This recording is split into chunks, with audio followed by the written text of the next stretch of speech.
Good morning, everybody. Good morning. It's good to have you here this morning. Good to have you with us in 1111, and especially this morning because we're excited to have our guest with us who comes and joins us once or twice every year at least. Hannah Kirby, good to have you with us. And Hannah just does this. This is a gift of hers to us, and we're just grateful that you're always willing to drive out this way. What is this, about 2-hour drive from? It was an hour. It was a long hour and a half. Yeah. Early this morning to get here by 8 o'clock for the band practice. So we're so glad to have her with us. Take a look in the back of your bulletins real quick. Just a couple of things. First of all, I hope that I hope most of you, if not all of you, but I hope most of you will hang around for a little while afterwards. We have a real casual lunch. We've got some deli sandwiches from Jason's Deli. Have nothing but cakes. We have chips, and other folks have brought fruit salads and different things as well to mix up with it. And we're going to have a little sermon illustration at the end of the service as the band continues to play some music after our blessing, and we sort of clear that back area, and all of you all help us in some orderly fashion, and we will see disorientation turn into reorientation as we put out about 4 or 5 tables and get the food out there. So Sharm will be out there trying to help conduct a lot of this, and we already have some volunteers who are set up to help with that. So we hope you'll be patient with that. But we'll turn it around and have a quick lunch and just some conversation, casual conversation, just a chance for community to be together. And we'll be out of here by 1:30 at the latest, and you'll have a chance to be set up wherever you're going for the Cowboy game. I think they're playing this afternoon, I believe, aren't they? They are. Yeah, I believe they are. They don't matter. The TCU won yesterday, so I'm happy. Yeah. So anyway, a couple of other quick announcements. You'll see. Listen, I'm really excited about this. We have a Habitat for Humanity build that's happening in October, and a number of folks have already signed up from this community to join with me on the 14th of October, and we still have 6 places available. There'll be 2 church groups coming together to build this house. I believe it's on the east side. And so I invite you to sign up for that. The link is right here online. You can get online and sign up, and then you'll be a part of that team automatically. I hope you'll really consider doing that. It's a great thing to do, but it's also a lot of fun to be together with community. Limited skills. All you have to do is know how to hold a hammer and hold a nail and then drive it in one direction. And then there's other jobs, lots of other jobs to be involved with for those with more skill than me. Wishful thinking, Hurricane Harvey relief. There are still things that we can be doing for Hurricane Harvey and Irma and the United Methodist Relief Organization, so go online for that. Make sure you register your attendance. You'll be bringing that forward with your offerings in just a short while.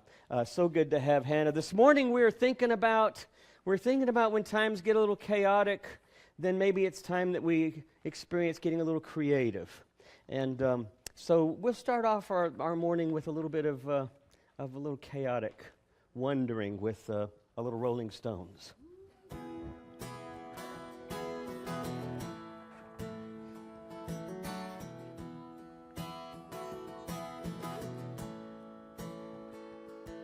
I saw her today at the reception. A glass of wine in her hand. I knew she would meet her connection. At her feet was a footloose man. You can't always get what you want. You can't always get what you want.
said one word to me, and that was dead.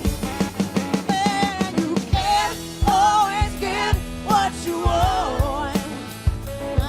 You can't always get what you want.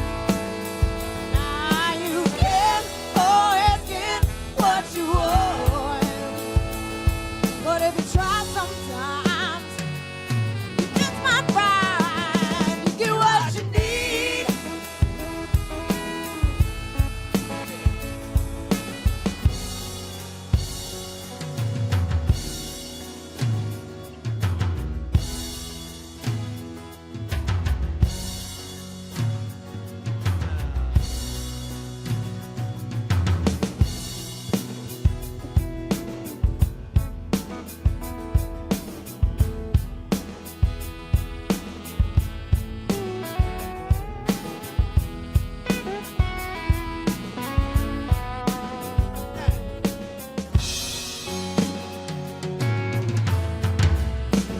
You get what you need.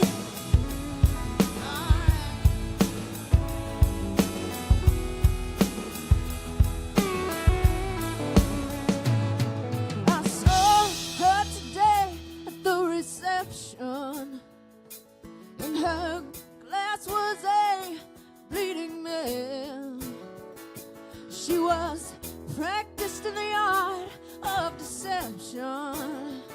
Well, I could tell by her blood stain. And you can't always get what you want. Nah, you can't always get what you want.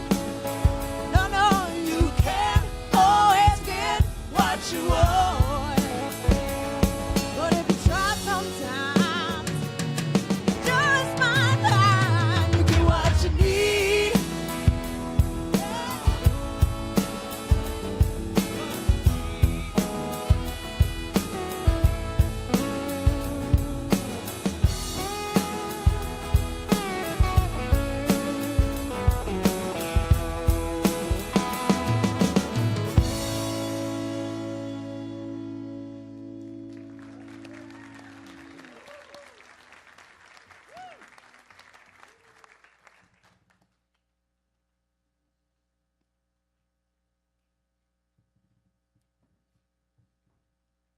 Welcome candle is lit, and I hope for everyone sitting in these chairs today, you feel as welcome as I do when I walk in this room.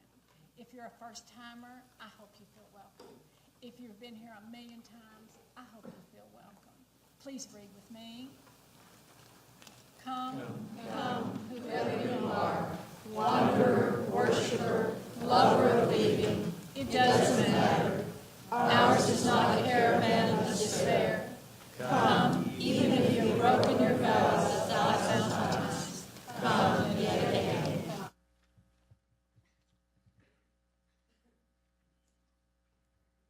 Is this on? Yeah, it is. Let us pray. Surely, O God, you are in this place. Now we prepare to open our hearts, minds, wills, thoughts, and actions to the transforming power of your love. May our lives be filled to overflowing. May the excessive abundance of your love spill over the boundaries of our soul and allow us to touch the lives of others for good. Amen. I'd like to ask you all to stand and sing this super amazing hymn with us, would you please? And it's also a good time to bring your offering to the table.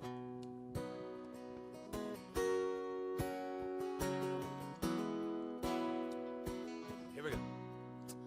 Come thou fount of every blessing, tune my heart to sing thy praise. Streams of mercy never ceasing, offer songs of loudest praise. Teach me some melodious song, sung by flaming tongues above. Praise the mount I fixed upon it, mount of thy redeeming love.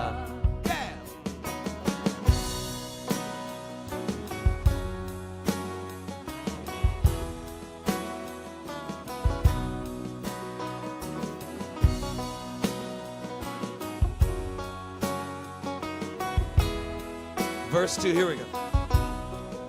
Oh, to grace, how great a debt daily I'm constrained to be. Let thy goodness like a fetter bind my wandering heart to thee. Prone to wonder how I feel, the earth below and sky above, faced with the risk of any danger, I move onward in thy love. Yeah.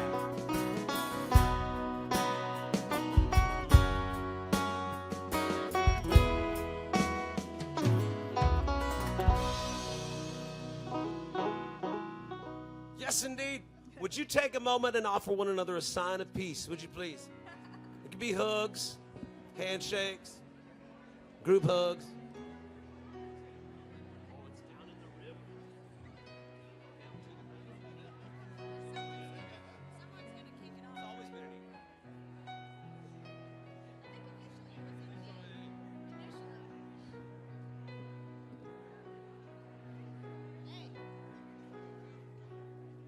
Do I get a handshake too?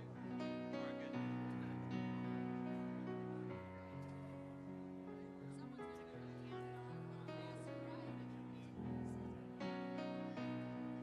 All right.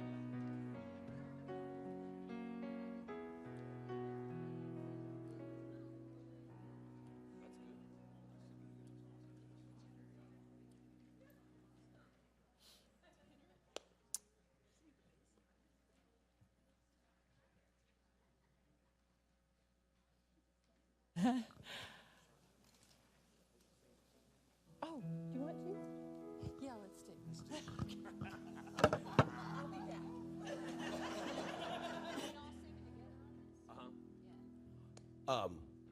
We're going to invite you folks to sing while you're seated.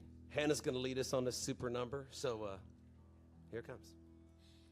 As I went down in the river to pray, studying about that good old way, and who shall wear the starry crown? Good Lord, show me the way.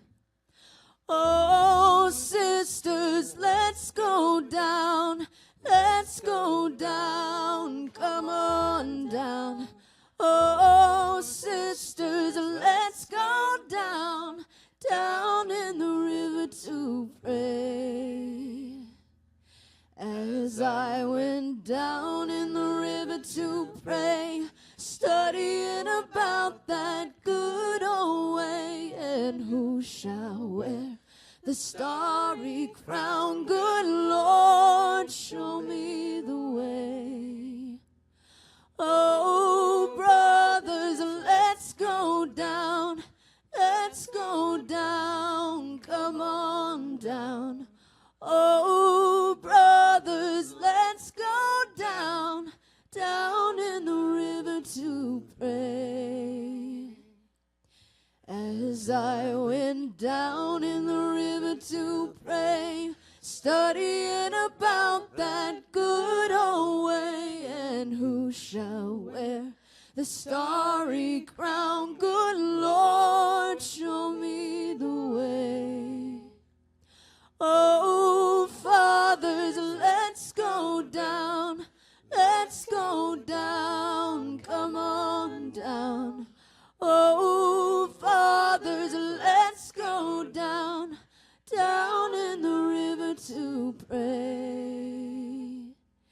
As I went down in the river to pray, studying about that good old way, and who shall wear the starry crown? Good Lord, show me the way. Oh, mothers, let's go down. Let's go down. Come on down. Come on, mothers, let's go down, down in the river to pray. As I went down in the river to pray, studying about that good old the starry crown. Good Lord, show me the way. Oh, sinners, let's go down. Let's go down. Come on down. Oh, sinners, let's go down. Down in the river to pray. As I went down in the river to pray, studying about that good old way, and who shall wear the starry crown? Good Lord, show me the way.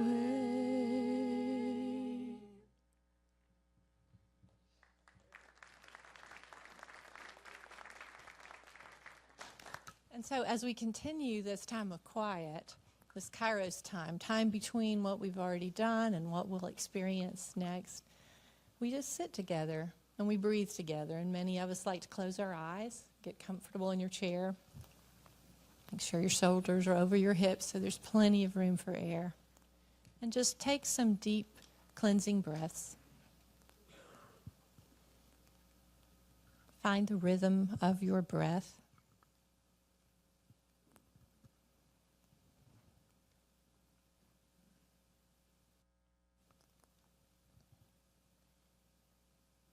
And now think a minute about the people all around you. Also just sitting, just breathing.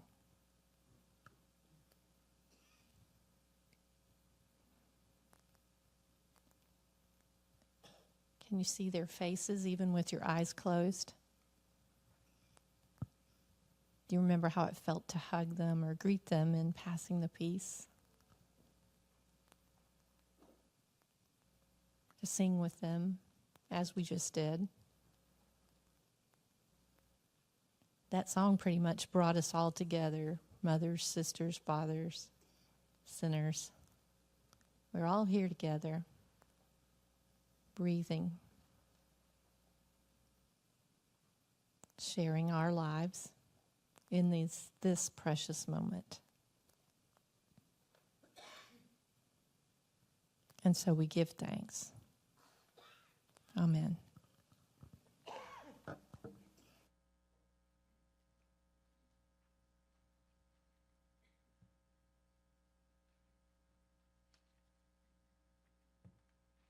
Good morning. We have two readings today, one Isaiah and the other from Romans. Isaiah 65, 17 through 18. Look, I'm creating a new heaven and a new earth. Past events won't be remembered. They won't come to mind. Be glad and rejoice forever in what I'm creating, because I'm creating Jerusalem as a joy and her people as a source of gladness. In Romans 12, 1 through 3, so here's what I want you to do. God helping you take your everyday, ordinary life, you're sleeping, you're eating, going to work, and walking around life, and place it before God as an offering. Embracing what God does for you is the best thing you can do for God. Don't become so well adjusted to your culture that you fit into it without even thinking. Instead, fix your attention on God. You'll be changed from the inside out. Readily recognize what God wants from you and quickly respond to it. Unlike the culture around you, always dragging you down to its level of immaturity, God brings the best out of you, develops well-formed maturity in you. I'm speaking to you out of the deep gratitude for all that God gives. Living then, as every one of you does, in pure grace.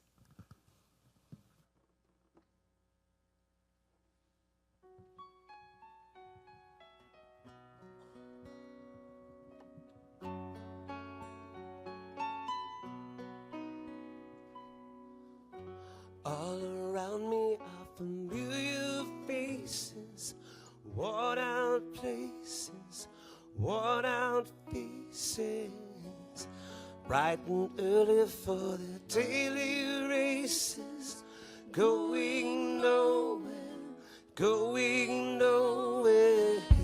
The tears are filling up in their glasses, no expression, no expression. Hide my head, I want to drown my sorrow.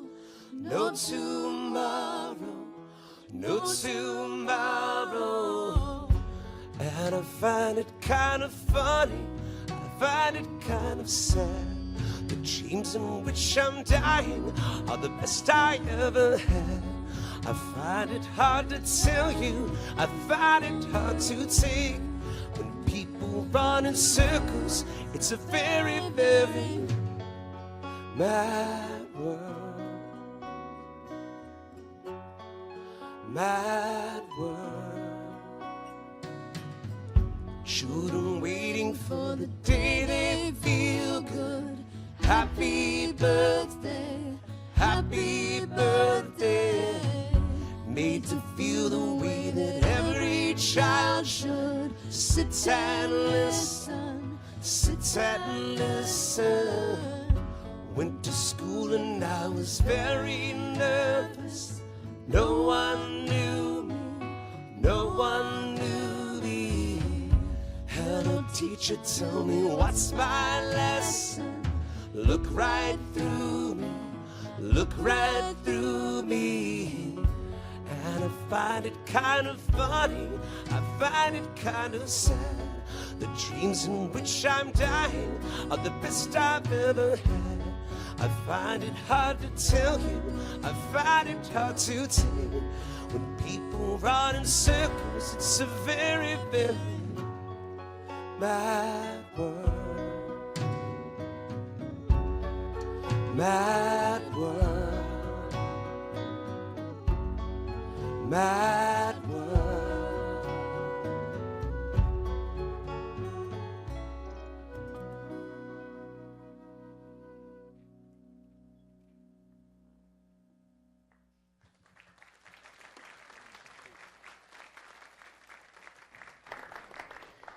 Wow, that was really pretty. It was beautiful. The harmony, that was nice harmony. That was a different version. Yeah. How many of y'all remember Tears for Fears? Doing that song, yeah. I like that version, though. It's so good to be here with Hannah back with us, joining us this morning, and then with Dr. Bill Longsworth joining us. Many of you know Dr. Longsworth, who's been in our church for many, many years on staff. I knew Bill, of course, back early on when I was a youth minister way back here, and over the years as I've been involved with First Methodist. But Lynn and I both took ethics class from Bill, a couple of ethics classes from Bill, at Bright Divinity School, where he was professor of ethics there. And one of my favorite classes that Bill taught was his course on Kierkegaard, Søren Kierkegaard, the Danish existential theologian and philosopher. And listening to this song made me think of Kierkegaard. Those of you who know Kierkegaard know he could be a little bit blue, a little dark at times, and he would completely understand the existential dilemma of running around in circles and living in the midst of a mad world, and how odd and how funny it might be, how actually quirky and funny it might be to say that the best dreams we've had were the dreams where we were dying. We're living in a mad world. Let's think about that in a minute. I want to tell you a quick story, and some of you might remember this story, but I think it illustrates well where I want to go this morning with this idea of finding creativity in response to the chaos that we find ourselves in sometimes. So some of you remember me talking about the Rabbi Baal Shem Tov. If you do, you remember that the Rabbi Baal Shem Tov was the founder of the Hasidic faith, sort of that mystical tradition of the Orthodox Jewish faith. In Islam, the mystical tradition was Sufism, which we have our welcome statement comes out of the Sufist tradition. But in the Christian tradition, in the conservative Christian tradition, you have this also mystical tradition that comes out in monasticism. and in the contemplative movement. It seems like there is always this counterbalance to this right extremist kind of orientation to rigid rules and such, that there's something in the body, the larger body of this faith, that says there's got to be a way to connect with the divine present now, here. How do we do that? And so you have the Hasidic faith for the Jewish tradition, which is a phenomenal body of mystical rituals, but also wonderful stories. And so when the Baal Shem Tov, in the 1700s, when he was dying, he had these disciples, these devoted followers that would do anything and just lived off of every word that he said. But he was in his deathbed, and as he was laying there, they decided to be close to him for his final words before he moved beyond. And so they kind of gathered around him in order of sort of insight and wisdom and seniority. So the wisest ones were gathered closest, and then as the room filled up, the lesser and lesser sort of disciples, until down the hallway there were disciples waiting to hear what word the Baal Shem Tov, the Rebbe, had passed along, until they were out the door, and such a crowd had gathered that they were down the street, until there was somebody at the end that kind of wandered up, saw the crowd, and said, "What's happening?" And they said, "Well, the Rebbe is about to speak." And then they said, "Well, who's the Rebbe?" And they said, "Well, he's the wise teacher. He's the founder of our faith." And so he said, "Well, what's he going to say?" And they said, "Well, we don't know. Just stand in line, we'll tell you." And so, finally, after some time, the Rebbe, the Baal Shem Tov, opened his eyes, barely squinting through his eyes, and motioned for his wisest disciple to come toward him. And so the disciple leaned over, and he said, "Yes, Rebbe, what would you tell us? What would you tell us?" And the Rebbe looked up and said, "What I've been trying to say," I'm saying this in my really bad Jewish accent, "what I've been trying to say is that life is a bit like a river. It's a river. Life is like a river." And the Rebbe closed his eyes then and let out a short sigh and was breathing very shallowly. But the disciples pondered this for a moment and looked at one another until finally the closest one said, "Yes, of course. Of course, yes. Life is like a river. Life moves, it courses through whatever's happening. It changes things as it moves through life. It begins to flow, and sometimes it must change even its own boundaries as it flows along. And sometimes it takes along the boundaries with it, and it continues to flow and course and move and split and divide. And then this disciple began to pass that idea on to the next one, and then down to the next, and it went around the room 2 or 3 times. Yes, life is like a river. And then it went down the hallway, then it went out the door and down the street, until sometime later it finally got to that stranger that just kind of showed up, and the person before him said, "Life is like a river." And then the guy at the inn said, "What does that mean? What do you mean life is like a river? Why is life like a river? That doesn't make any sense." Ask the Rebbe to explain what he means. Why is life like a river? Well, the question went back up. Honestly, the question went back up the street, and then it went up into the porch, and then into the hallway and around the room, until finally, after some time, they, with some caution, approached the Rebbe, tapped him on the shoulder. "Rebbe, Master," and he said, "What do you want now?" And they said, "Rebbe, we don't understand. What do you mean life is like a river?" And then everyone waited with bated breath for his last teaching, when he opened his eyes and with one last gasp said, "So who knows? Maybe it's not."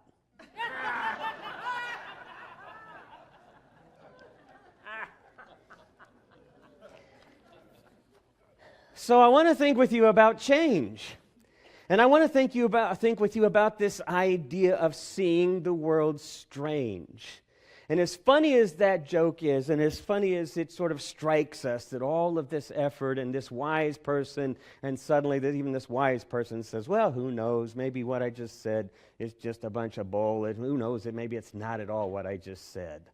You know, we listen to the world with certain anxieties, right? And we surround ourselves with certain communities and certain tribes and certain, I guess you would say, echo chambers. And when you think in terms of chaos, they think of this kinds of things as feedback. We surround ourselves in a certain way that the same kinds of patterns always happen. But like a river, we know patterns will eventually change. They can eventually change. Any number of things can happen. And next thing you know, something else begins to change that way of thinking or that way of living or the way our lives have been, some kind of conflict, some kind of crisis. And all of a sudden we're struck with this question, well, if we thought it was this way, then how come it's suddenly not this way?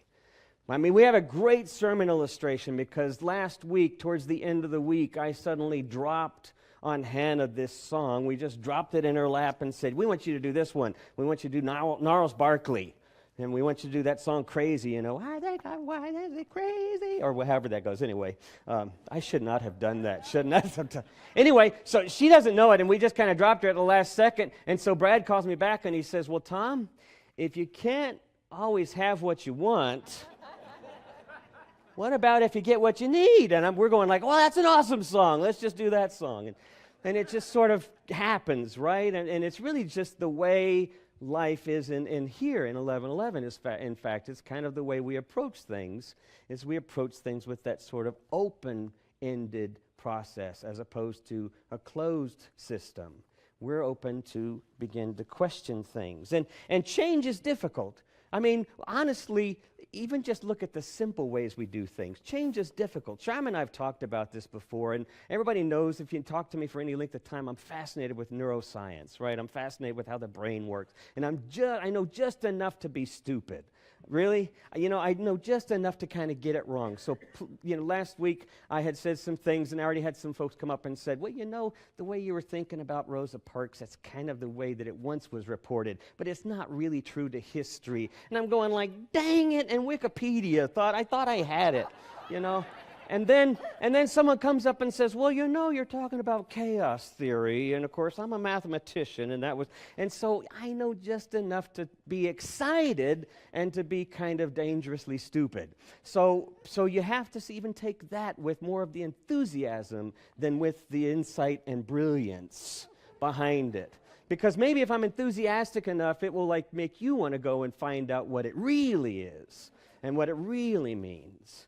But change is difficult. That enough we pretty much can agree on. And the fact is that our brains are wired for change to be difficult. Our brains are wired from our earliest evolution to kind of make things easy. You know, we needed to survive. So we're pretty much wired for survival, fight and flight.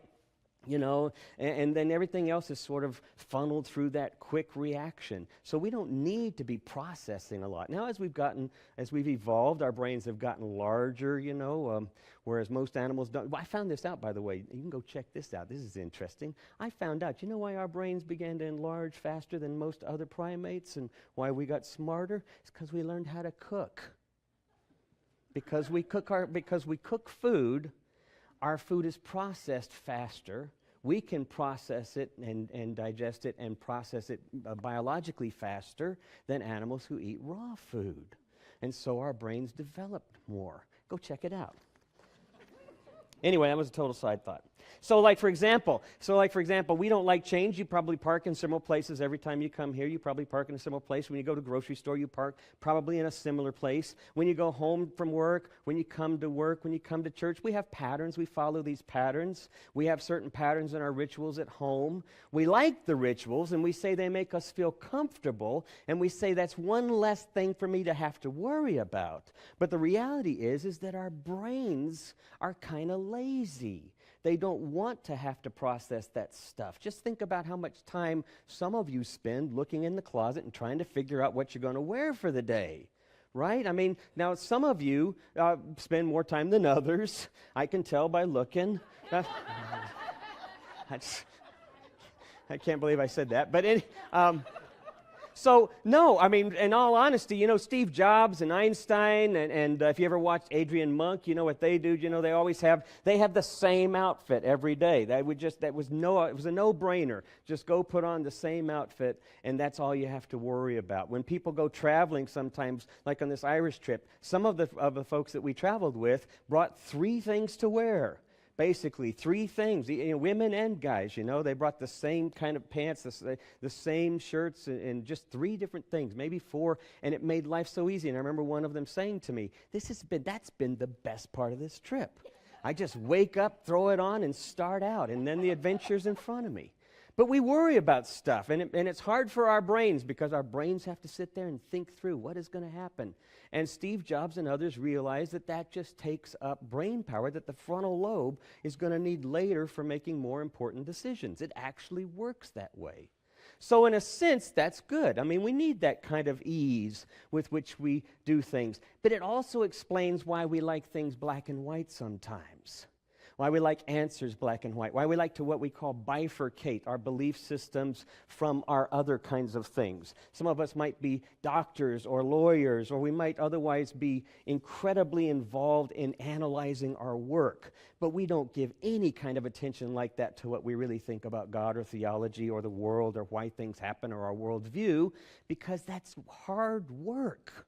It's hard for our brains to go there, and so we take the easy route. And honestly, I'm grateful for the brains doing that. I admit that sometimes I say, you people should kind of mix it up and sit in different places. But you don't know how hard that is for me, what a nightmare that is for me, because then all of a sudden I look over and I'll go, well, there you are, and then I'll look at the person next to you and I'll go, oh my gosh, I'm thinking, is that your daughter? Do you have a daughter? Why aren't you normally sitting over here? And I look over there and I go, oh no, that's who I thought was over there. And all the while I'm trying to get an idea to you, and the band's coming up and they're ready to start playing. And then I realized you're not even who I thought you were in the first place. I appreciate the brain needing an easy way to go through things. But that's also what our text is about. This craziness that sometimes our life we find ourselves in. Whether we find it simply because we're trying to make our way home and traffic has gotten unbelievable, or whether it's your boss telling you that the company's been restructured and now your position has been eliminated, or whether it's a relationship crisis or a critical illness or a natural disaster, changes in life can be frightening at best and can be overwhelmingly devastating at worst. And in a sense, that's what our text is about this morning. Because Paul is essentially looking at the early church. And we think, oh, it's just a happy little community of early Christians getting together and having communion. But the Roman people are out to kill them. And the traditional Jewish orthodoxy hates and despises them. They have no community. And their leader, Paul, is almost always either in jail or about to be executed. So their lives are in chaos. And what does Paul tell them? Paul doesn't say, here's your rules, start following these rules. Paul says, your mind needs to be renewed. You need to change the way you think about things. Now, I know what it was like to grow up in a fundamentalist church or an evangelical church and be told exactly what that means to have your mind renewed. Because like everybody else, my brain doesn't want to do a whole lot of work. So if you'll just tell me what I need to believe and how I need to believe and what I need to do and what I need not to do and who is bad and who is good, we're all good. And that's what we got. But that's not what Paul's talking about.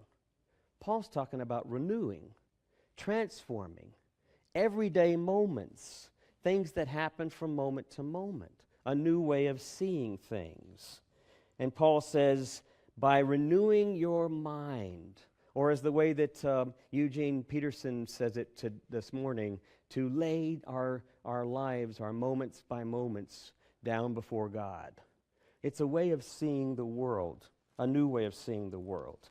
And the four spiritual laws aren't going to get you there, because it needs to be a creative way. Do you remember in Exodus, you might have remembered, when Moses was leading the people out of Israel, right? Finally, the empire. We're going to have a new change of things, a new regime change. We're no longer under Pharaoh's rule. It was a similar idea that was going on for the early Christians. They figured initially that Jesus was going to bring about a whole new kingdom and it'd be a different empire. Of course, that didn't begin to happen. Didn't happen at all. And so then again, it was like we need to rethink things. Well, the people that were out in the wilderness, Moses came down with 10 laws and said, this will do, this will set us up. And they're already thinking, you know what, after a few months, after a year or two out here, this is pretty maddening. This is pretty chaotic. We had it better. Think about this. They were actually saying, we had it better when we were slaves. Well, if you've lived in the midst of chaos, if you've lived in the midst of a crisis, you're thinking oppressiveness isn't a bad thing. It can feel pretty good. It's nice having boundaries. It's nice not having to worry. It's nice having not to be afraid about things. In our life, if you look at our world, it's easy to get scared, right?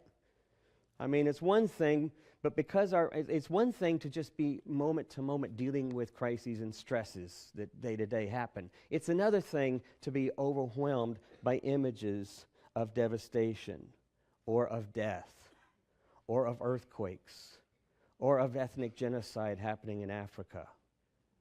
It's easy to suddenly get overwhelmed. And what do we want to do? We kind of want to retreat. We kind of want to turn back to something very basic. Paul says, you need to renew your minds. You need to change the way you see things. So here's an idea I want to share with you. We got to get our head away from what we think truth is. We're in the middle of a conflict in our Methodist church, just like we're in the middle of a political conflict in our politics in the world, just like we're in the middle of the global politics that we always find ourselves in conflict with. And in our local little representation here in our little petri glass that we call the United Methodist Church, we can't come to terms with, we can't agree upon what it means. How do I say this? We can't agree on how we understand human sexuality in the church. And so we have this division, right? Now, right now, Casey Orr, one of our associates, is part of that 32-member global commission, and they're meeting in Berlin this next week. And they're going into the next stage of trying to understand how do we move forward? How do we move forward? When you're dealing with conflict, when you're dealing with crisis, what do you want to do? I want to move on. I want to move on. Well, that's the challenge, right? That's the challenge, is not to move on.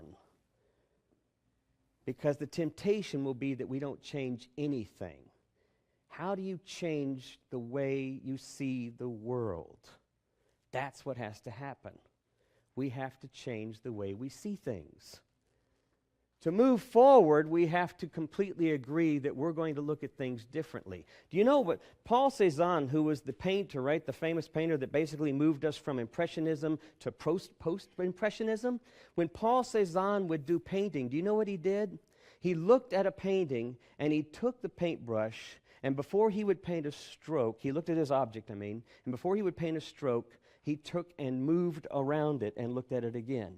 He wasn't trying to paint another side of it. He was going to paint the same front side or the same angle he initially saw. But he continued to move in every direction around what he was looking at, the subject, in order to get different perspectives. And then with each new perspective, he laid a layer of paint on top of the previous layer. It would take him hundreds of hours to finish an individual painting. If you look at his paintings, you'll see the life that seems present in his paintings. Strange as the object may look, or as the person may look, or as the scene may look, because it is an post-impressionism, it has a life about it because, as he says, he would continually doubt what he just saw and try to see it again, and then paint. Philosophers came to call that Cézanne's doubt. That became sort of what they called his approach to painting, was his doubt. We have to transform the way we see the world. The way in which Rumi said was, he said, take your cleverness and sell your cleverness and buy bewilderment. The way Jesus would say is, you once heard it said, thou shalt not kill. It was on one of those tablets. But I tell you, if you hate someone, you're already murdering. What? I tell you, you should love your enemies. Now, wait. You didn't mean that. You meant my frenemies. I'm supposed to love my enemies that aren't really my enemies. They're kind of my friends. I'm just mad at them. Jesus said, love your enemies. You have to change the way you see the world. Cézanne's doubt. The way in which we are invited to respond to things that happen to us. is not to retreat back into the way things used to be. Chaos, when it happens, doesn't invite us to suddenly think, well, I want to get it back to the way it was. We're not invited to make lemonade out of lemons. We're invited to sit with that lemon for a while, to see that lemon from all different perspectives, and to start realizing the lemon's not a lemon at all. The lemon's just a new way of being. The lemon's just a new way of thinking about things. It's just a new fruit I didn't know I didn't like, but now I'm going to learn to like a lemon. It's a way of transforming how we see. A woman told a story in one of the stories from Irma that I saw on Facebook, and I'm going to forget her name. But like a lot of the stories, she got caught in the storm. Couldn't get out of the storm. The flights had already all finished up and left. There were no more flights. She went back to her house. And in the story, she had buried herself under her mattress in the bathroom. And she recounted how the terror was that when she felt the house rattling, things flying all about, she would peek out from under the mattress and she'd just see the most bizarre, surrealistic reality around her with everything flying for just minutes. It seemed like minutes upon minutes that this reality had not left, that her room was just this spiral of chaos. And then she said she felt like the roof or something had just been ripped away, because the sound became more open. But she didn't look. She waited until things had calmed down. And she said she remembered pulling back the mattress. And she said what was strange was I expected to be completely in shock. But she said what I saw was the sky. And it was open. And for just a moment, she said, I saw stars between the clouds, and I felt a sense of peace.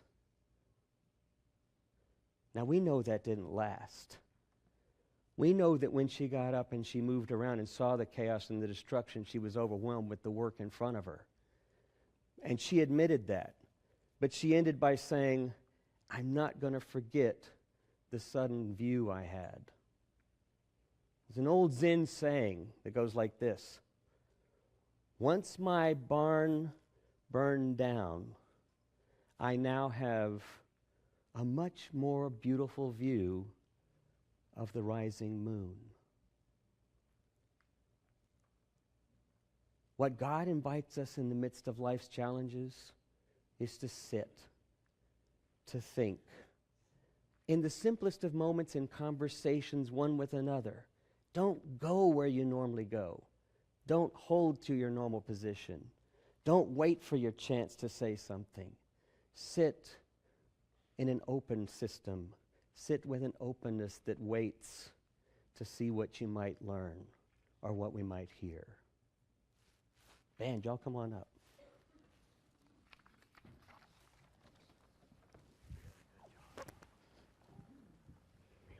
Oh, thanks.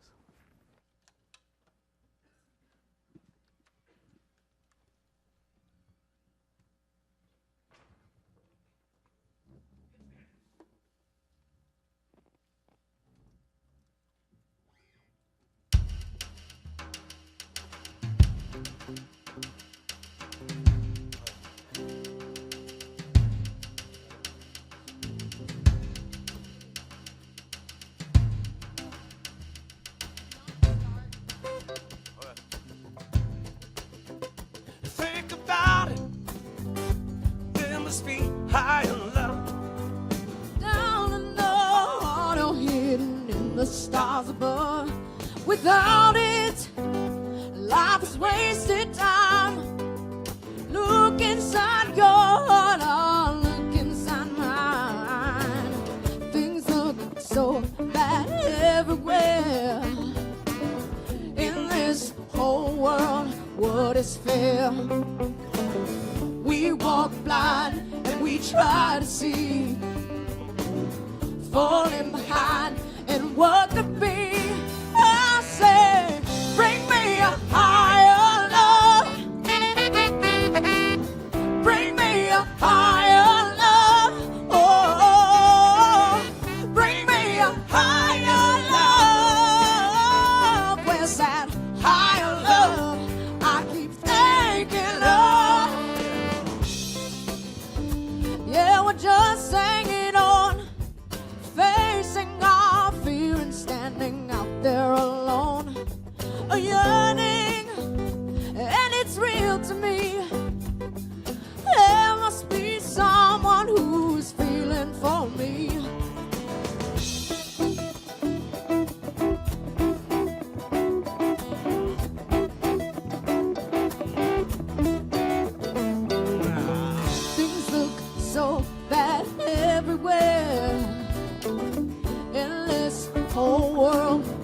is fair.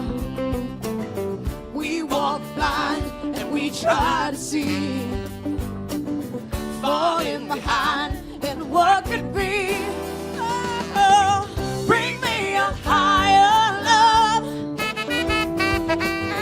Bring me a higher love. Bring me a higher love. Where's that higher love I keep thinking of? Bring me a higher love. Bring me a higher love. Bring me a higher love. I could rise above on a higher love. I will wait for it. I'm not too late for it. Until then, I sing my song to cheer the night along.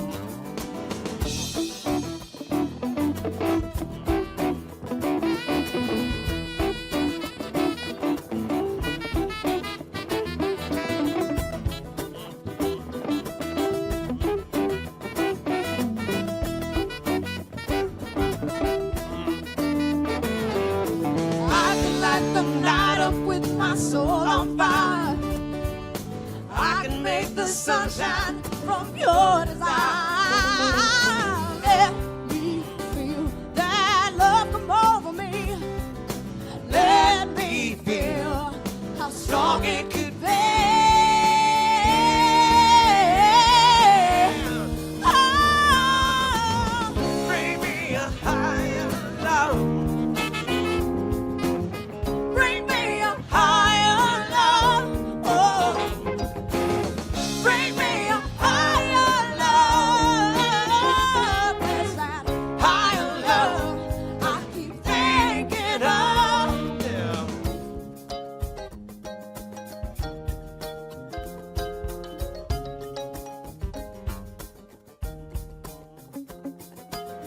Bring me a higher love. Bring me a higher love. Oh, bring me a higher love. Bring me a higher love. Bring me a higher love. I said, bring me a higher love. Bring me a higher love. Bring me a higher love. Bring me a higher love. Bring me a higher love. Bring me a higher love. I could rise above on a higher love.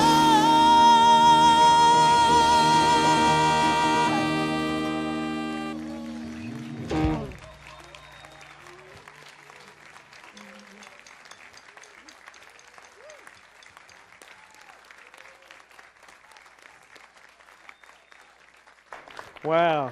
Well, you should be inspired. Let's stand for a moment. Oh, and I'm going to invite real quick, I'm going to invite the Matheny family to come forward.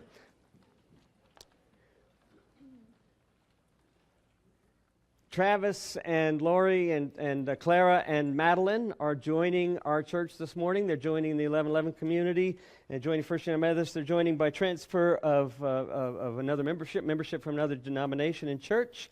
And they've been visiting us for some time, and I think y'all are sticking around for lunch, aren't you? So I hope you get a chance to visit with Travis and Lori and the family. Just wonderful folks, and I've been having the greatest conversations with Travis over the last few weeks and months, and so glad to have you guys as a part of our church family. Look forward to how many ways that we'll find you plugged into our life here, and hopefully plugged into yours as well. I'd ask you though, before we finish up here, just our vow of membership, will you continue to uphold the United Methodist Church and this community with your prayers, your promises, your gifts, and your services, and your witness? So we want to welcome you. Welcome you. Thanks. Yeah, good to have you with us. Okay, I get a little hug.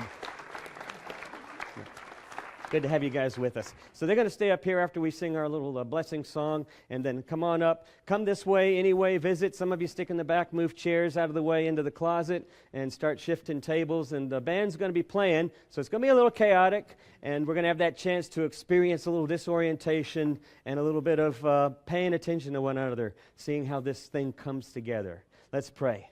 Bless us, Holy One, as we leave this place. We give thanks for that higher love that reminds us of the creativity, of the hope that's present in even the most difficult situations when we allow ourselves to have our minds opened as opposed to closed and stubborn. Open us as we move from day to day, moment to moment with people and with the greater things that we face, the greater problems we face. Open us to the presence of what is possible. We give thanks for this in the name of the one in whom we live and move and have our being. Amen. Let's sing. Here we go, come on.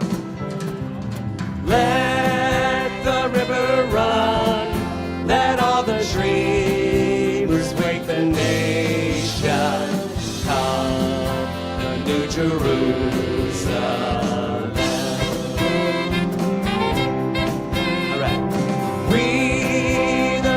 Small, stand on the star and blaze a trail of